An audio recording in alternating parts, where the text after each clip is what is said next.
En matière de changement climatique, les connaissances techniques et scientifiques sont disponibles. La question est plutôt de savoir comment on doit situer le changement climatique par rapport aux autres problématiques environnementales que sont préserver la qualité de l'eau, la qualité de l'air. Et parfois, on est un peu perdu sur la hiérarchie qu'il faudrait faire entre ces différents impacts. Et autre chose qui nous manquerait, ce serait de pouvoir mieux évaluer et modéliser la qualité des ressources aux horizons futurs. On a parfois des données qui sont très éparses. Et ça vient du fait que les donneurs d'ordre n'ont pas forcément en tête, le fait qu'il y a un besoin sur le long terme d'avoir des données qui permettent justement de faire des projections. L'impact du changement climatique n'est pas linéaire. Et donc il faut avoir des données, un maximum de données historiques pour pouvoir anticiper ces tendances-là et pouvoir les intégrer.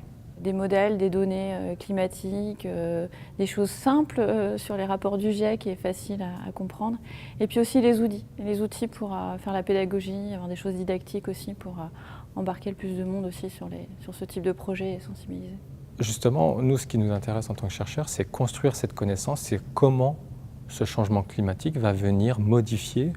Par exemple, les volumes d'eau de pluie vont venir modifier, perturber les systèmes d'assainissement et venir modifier, par exemple, les performances des stations d'épuration. Je crois qu'il y a besoin d'avoir des échanges d'expériences. Je trouve que c'est très important d'avoir les retours d'expérience, d'expérimentation menées sur d'autres terrains. Quelque part, on invente un peu nos solutions, tous chacun dans nos coins.